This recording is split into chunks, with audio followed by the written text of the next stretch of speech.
Shalom, shalom, everybody. How are you? I hope you are well. Much love to everybody who is out there. Thank you for taking a couple of minutes and hanging out with me as we read through some incredible books that are in Yah Scriptures. And Yah Scriptures is a large book. It's 3,153 pages of truth. And what you see on the front of this is you see the name of our Creator. And what you will see on the back of this is you will see the name of his son. And so this is an incredible book that we have had the privilege of being able to get into print. And it has been really, really just a blessing that we have been able to get this and to produce it and to be able to truly build a prison ministry out of this.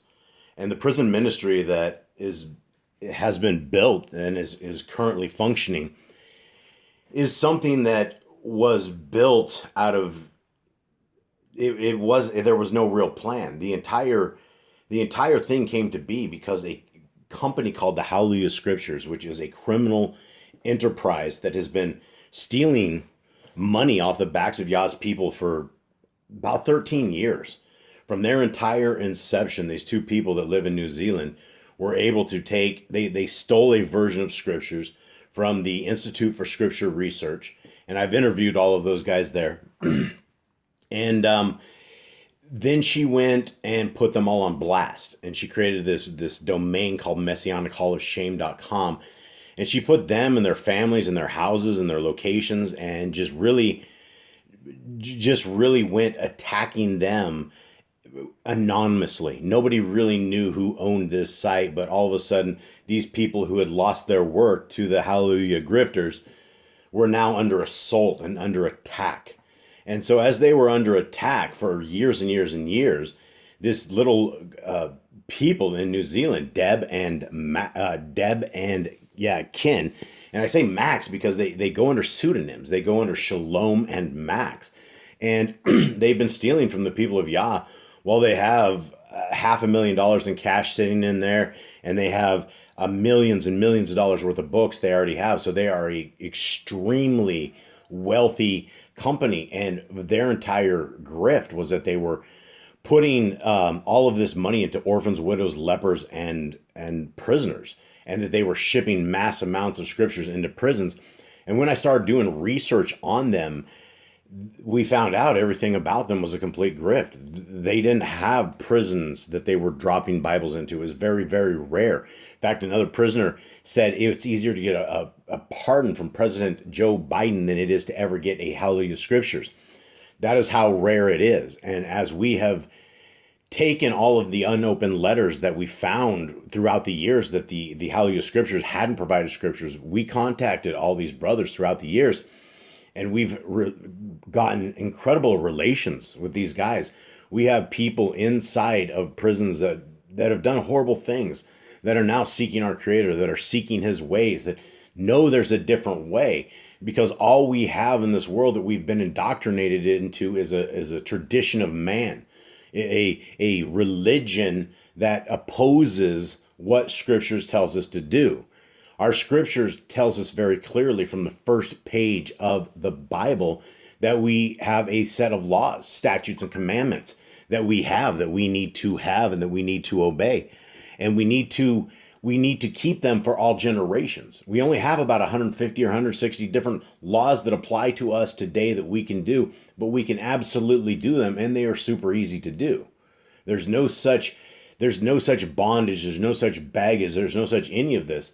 Our instruction book sits right before us, and it is an incredible read. When you guys read scriptures, regardless of the translation, when you guys read scriptures and you read it for truth and you read it for knowledge and you read it to input data, and it doesn't matter how many times you can read this. I will tell you from a person who literally typed every letter up on this and read it and reread it and reread it and reread it, probably a few more times than that. It is... you still miss stuff. I still read it as I'm reading through the book of the Nazarene, which I ended up typing up and having put into this. I still learn things day after day after day. This is why we have a commandment in Deuteronomy 6:4 that says we need to write the laws, statutes, and commands in our heart, mind, and soul. It needs to be as frontlets before our eyes, that we don't look at anything in life without this as a litmus test. Does whatever we are doing at any point, does it violate the Torah? And if it does, we need to stop and realign our lives right away, because we don't want to fall under the curses of Deuteronomy 28. We don't want to be a people who are cursed. We want to be a people who love our Creator and love His ways and fall under these blessings. All of these blessings, the first half of Deuteronomy 28 is about all these blessings that we can have. So guys, Yah Scriptures is available for free, absolutely free of charge. Just put in yahscriptures.com and you can go to the website right there, and it is available. There we have PDF versions available, Google app versions available, eSword, everything's free. The scriptures have been given to us for free, so we need to freely give. And so it doesn't matter where you're at in the world, you will be able to read some format of a restored named scriptures that has had countless thousands and thousands and thousands and thousands of hours that were put into this. And we put it into it with love, because we started with the Sefer, and then the Sefer changed all the stuff and became a pagan book. Became putting a whole bunch of evil stuff inside of their text. And when you read their text, they've made Yahuwah and Yahushua the same. They've done some very, very evil things, and they say it's a zealous translator, but they're an overzealous translator, and they will refuse to ever put it back. So that's altering the word of our Creator. We're never supposed to touch this. We're not supposed to add to or take away, according to Deuteronomy 4:2. So when we are touching the word of our Creator in any way, shape, or form, then we are breaking laws, and that's very, very dangerous, especially if you're out there selling scriptures and leading people astray. That's very, very dangerous. So guys, you can purchase this big blue book. It's available at yahscriptures.com, and for every scriptures that is able to get purchased, we can get one of these into our brothers and sisters in chains, along with us being able to minister to them, and hopefully for long term be able to afford the stamps. It costs us a lot to correspond with these brothers and sisters in chains. The State Department of all these different states, they make it very expensive, and they tax the people who are on the outside trying to reach to the people on the inside. And it's expensive. It's expensive for families as their members, their loved ones are incarcerated. And it's really not a justice system, guys. It's quite an injustice system when you talk to these brothers and sisters in chains, and when you look at the different cases. So, guys, we are going into right now just a tremendously incredible book, and Messiah gives us so much insight in the book of Khalidi, in the book of the Nazarene, and we learn how our Messiah walked and how he interacted with the world, how he interacted with the people. And so let us begin. And again, thank you guys very, very much for hanging out. Much love to you guys. Much love to all of you guys' families. Let's hit it up. Nazarene 9:17. I am your light, but you are the light of the world. Therefore, build a strong city set on a hill, for a light shining from a hilltop cannot be hidden. I have given you the light so it may be put to use. For men do not put a lighted candle under a grain basket, but in a candlestick where it can light up the room. Huge, huge things right here, folks, right? Amazing stuff. Messiah is like, I am your light. Let's talk about just that part right there. Messiah is our light, because for the first time in our entire existence, did we have a person who was put in front of us in the same flesh that we are, that had to keep the laws, statutes, and commandments of his dad absolutely perfect to be qualified for the sacrifice on the stake. So yes, Messiah is our light, because not only is he the example that we need to follow. If we are a follower of Christ, we need to do what he did, and he kept the laws, statutes, and commandments of his dad. So when he walked the Torah perfectly, and then we understand that not only do we have a Torah, but now we have a king, we have a leader, we have the one who has been promised to us, the Son of the Most High, who is coming to lead us, the Prince, right? This is the one we are coming to wait for, and he's our light. So right before us is our light. Now, the other part of this entire sentence is very, very important because you are the light of the world.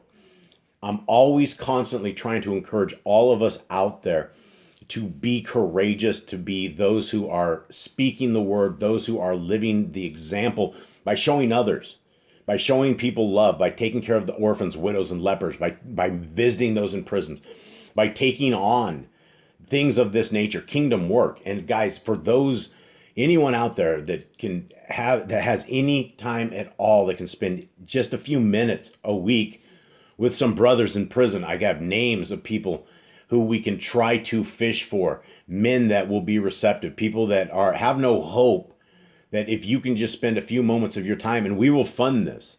We will completely fund this. We have a system now that we're getting the stamps that you have to do to get in and out of the prison system. And so we have a system we are setting up that if you want to be a part of this, guys, please think about it, pray about it. And if it's something that you think that you can handle, please email me at jboss008@gmail.com. And there's a prison ministry out there for all you guys. And these guys are cool guys. They really are. They're a little wild, but they're cool. Now, I'm not done with this verse, right? Because we are called to what? Build a strong city set on a hill, right? Okay. This is our commandment from our Messiah. He also goes on and saying, for a light shining from a hilltop cannot be hidden, right? The people of our Creator that are in Torah, that understand Messiah, we don't look different. We don't look the same as the rest of the world. We are different. We are different in a lot of different ways. We do not eat the food of the world. We have a Leviticus 11. We are told what to eat, what not to eat, and we're not tempted to go eat unclean food. Very, very sick food that can make us very sick. All these foods that are unclean, that are listed in this, can make humans very sick. But the Christians have rejected this for a doctrine of lawlessness. Really, if you look at it, there's no other way to look at the doctrine of Christianity other than it being extremely lawless. And I don't see anywhere in scriptures that lawless people are ever saved, which is insane, because people are waiting for that little yellow school bus with Jesus driving them, and it's the rapture bus, right? And they think that they're going to be extracted from any kind of tribulation because our Creator has decided that lawlessness is in, holiness is out, and He sent His rebel kid, Jesus, to nail the laws on the cross and let us do whatever we want to do, right? And as crazy as that sounds to all of us in Torah, that is exactly what Christianity believes. And if those of you who are listening who are in Christianity does not align with scriptures. And if you want to seek the kingdom, if you're truly seeking the way of our Creator, then you got to start on page 1, and you got to slowly read the book, and you got to make it part of your life. It's not an easy path. There's no easy coupon in, and you're not going to make it unless we are doing the things of the kingdom. Now, the whole concept of this entire thing is let our light shine, guys. Be courageous in everything that we are doing. 18 goes on and says, let your light shine before men so that they see the path clearly. Join your lights together so they combine to form an unquenchable flame. For while a candle is easily snuffed out, it takes many men to subdue a forest fire.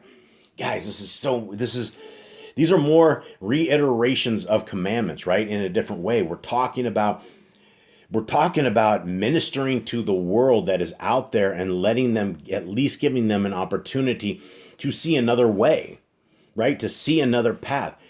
Most people that are in the world have never heard of the laws of our Creator. And it's not even really the laws of it's not laws. It's more like, it is laws, but it is more like a life-building system, health system. It's not just, it's about physical health. It's about spiritual health. It's about, staying alive. It's about people taking care of them, not putting your neighbors in danger, not drinking blood or eating the fat, doing the things our Creator wants us to do. So Messiah says, join your lights together. which is very, very true. Like the more people that are out there that are saying the same thing, that's what it is. You have 3 billion plus Christians that are out there, all with their missionaries, all with their outreaches, all with their doctrine that says, raise your hand while you're 8 years old, ask Jesus into your heart, and you are saved. And once saved, always saved. When Matthew 7 very clearly says, Messiah says, go to hell, depart from me, you who are lawless, you who are in iniquity, you who do not give a rip what my dad says. I'm sorry, you got to go. Hit the down button. 19. Be stout-hearted and resolute, for the struggle will be grim. The foe is wily and well entrenched behind thick walls. Those who have lived with poverty and misery, maintaining a cheerful heart in tribulation, will arise to glory. Those who are broken, serving the cause of Yahuwah, will receive a mantle of splendor. Those whose proper desires remain unfulfilled on earth will find fulfillment in the Shamayim. Those who have cheerfully borne affliction or deformity will radiate strength, and those who die for the cause of justice and shalom will inherit life in glory. These are all absolute wonderful promises, right? For, number one, the first thing Messiah says that all of us need to understand, and Revelation very clearly talks about how Hasatan hates Torah keepers, right? If you're a Christian, Hasatan will probably meddle and make you a very wealthy Christian. Hasatan can do that as well, right? It can completely be like that. But Messiah is talking about our struggle is being grim, right? We have a herd of demons with a demon lord, Hasatan, that hates humanity. It hates anybody who is a Yah-loving, Messiah-loving, kingdom-seeking individual. We are targets to a group of people that we can't even see. We can't even see these things, and they roam about, and they try to take out us. They try to take out our kids. They try to take out anything possible to cause chaos and mess things up. And so we're told, right, the struggle will be grim. So guys, don't expect an easy ride. Don't expect that little bus to the rapture bus on its way out. Lots of promises, right? Those who are poverty and misery, maintaining a cheerful heart in tribulation, will rise to glory. Okay, so we know that when we are down with poverty and misery, which are both terrible things, right? There's a tremendous amount of people in poverty. There's a lot of people in misery. And what do we do with this? Do we tuck our head in our couch? Do we just drag our knuckles down the wall? What do we do about this? Well, Messiah says that what we should be doing is maintaining a cheerful heart in tribulation.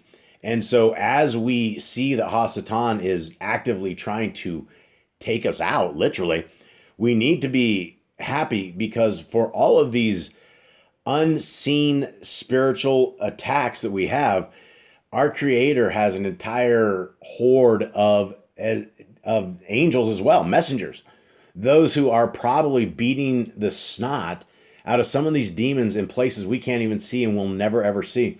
None of us have any idea how many times any one of us have been saved from demonic attacks where our messengers have been taking care of us. I truly believe that. I believe there's an entire system, and that we're not just alone in this battle. And the more closer we are to Kodesha, I would guess the better the messengers would come. Maybe more of them would come for you to protect you. So let's continue on in this. Okay, because in continuing on, it's those who are broken, serving the cause of Yahuwah, receive a mantle of splendor. So poverty and misery, and we are staying cheerful, and we are serving the cause of Yahuwah, right? We may be down in the dumps, right? Instead of putting our heads in the couch, let's go find somebody and let's talk to them about the kingdom. Let's talk to them about the commandments. Let's talk to them about the way of the world to come, right? So the kingdom is before all of us. The kingdom will be here when mankind is ready, and that's what we're trying to do. Is we're trying to get everybody who are the true bride of our Messiah ready. And there's a lot of people who have never ever heard about the laws of our Creator. And so while the fishing is good, while the action is available that we can jump in here, and guys, this prison ministry, I'm telling you, this is it's like shooting fish in a barrel. It really, really is. We are now starting to interact with people on death row that have very, very few communications with people, and they'll get a pen pal and the pen pal will disappear. There's nobody who is willing to go the distance with these brothers and sisters and to take them into something else. Yes, they did horrible, horrible things. Many of them 46, 47 years ago. Guys, there's a lot. This is not according to Torah. This entire incarceration and the kind of psychological mess it is in. Guys, most of the time that these guys do long term on death row, they snap. Like if they weren't completely nuts before, the long term segregation, they never ever are. They're never around another person, right? All they have, they're always behind cells, solitary confinement for decades. It is not a humane treatment of these brothers. And so this is why a little bit of love, a little bit of reach out, and then they see the truth, right? They see the truth. Some of them get a little paranoid at first, and then they're like, "Who are you? What do you want?" And you're like, "Man, my only objective is to give you some love and to be here for an ear and to tell you the truth that I found in scriptures." And the truth that I found in scriptures is something that there's no religion that teaches. 41,000 different religions have completely let us down, and there's no such religion. What we need to be is we need to be Hebrews. We need to be Hebrew people, the people of our Creator. And that's if you want a flag, fly a flag under a Hebrew. Okay, continuing on. Those whose proper desire remains unfulfilled on earth and will find fulfillment in the Shamayim, right? So this is more of a call to, we need to be happy with what we have, right? If we have a humble abode, if we have something, let's find happiness in everything, right? This is, we don't need to be the rich people, because every time you read about rich people in scriptures, there's a struggle against cash and your soul.